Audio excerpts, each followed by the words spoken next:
Would you pray with me, please? May the words of my mouth and the meditation of all of our hearts be pleasing and acceptable to you this day, O God, for you are truly our rock and our Redeemer. We begin this dancing talk with an opportunity to dream. So if you were to dream of a dance, what would yours be? Not just a dance by your feet, with your feet, or with a certain partner, but a dance in life. What would you do if money and time and age and health and all the things we think stop us weren't there to stop us? What would you do? What would you dream up? In dancing with God, we have opportunity, because of resurrection, to see each day as new. Each day as new life. And so I'm wondering, what would you do if you had the opportunity to do anything? You might think about that. Take some notes today. Send me an email. Let me know what's in your heart, what God is placing there. The opportunity to dream. Where does that come from? First, we go to the second of our readings, that 1 John piece that Reverend Mike read for us. The piece that begins reminding us that see what love the Holy One has given us, that we shall be called children of God. And this is what we are. Can you hold on to that for now? Can you understand that in a way that makes a difference in your life?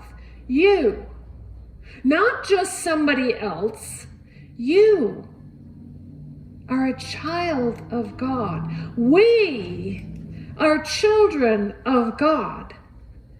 That is what we are. How does that make a difference in how we live? We talk about this repeatedly, right? Our life of faith, our relationship with Christ, our understanding of who God is for us makes a difference. Otherwise, why is it there? Why indeed? So first we need to hold on to and understand that we are children of God. And this text reminds us of that. Secondly, we have to remember that this journey isn't easy. It wasn't easy for the disciples, even with the resurrection stories that we're sharing during this season. Here, Jesus is appearing to his followers, his disciples. He surprises them. He says, "Peace be with you." That's a good line. We'll talk about that in a minute.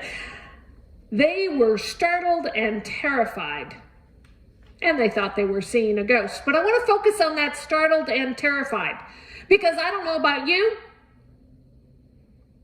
I'm beginning to have that as a reaction to the evening news almost daily.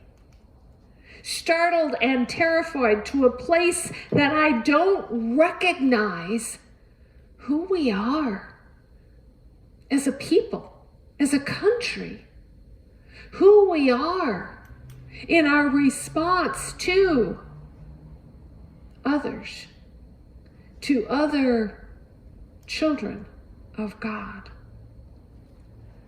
It's not just the disciples who have life from time to time that is startling and terrifying. You've all been there, I'm sure, at one time or another, or something has scared the daylights out of you. But here you are. Peace be with you, Jesus says to them and to us. And the text goes on and says, while in their joy, they were disbelieving and still wondering. Even though they had this rise within them that Jesus had been resurrected, they still didn't quite get it. And they were wondering what that meant, both for him and for them. And that will be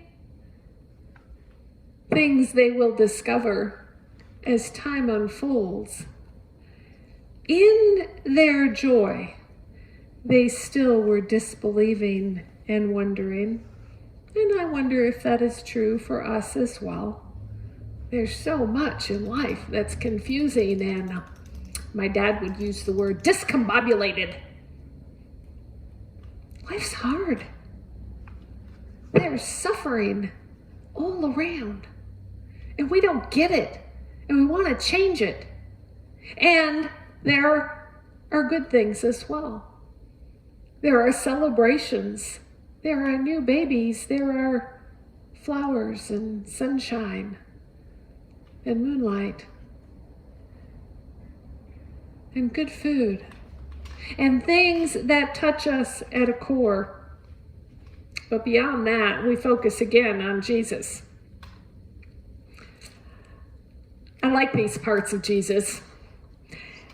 He's so incredibly down to earth. Because in essence, what he says to the disciples is, hey, you got anything to eat?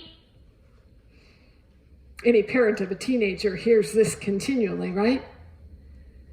But how more earthy, how more human can he get? Hey, you got anything to eat? Let's do something together. Let me share with you that I share life with you. That I understand what you're going through. I understand what your hungers are, what your pain and suffering is. I get it. I love those parts where the scriptures tell us this part of Jesus. Disbelieving, wondering, this racial discord that continues in our country. Life for many is so unsure. For us and the disciples, these words of startling and being terrified and disbelieving and still wondering, I think are an important message to us.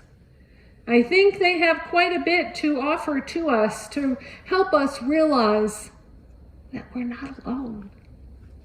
That even Jesus' followers, even after his resurrection, wondered. And then the text goes on to say that our minds are changed. Transformed would be the word that I would use.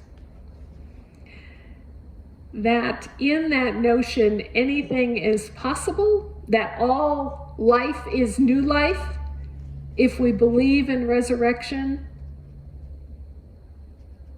our minds as well.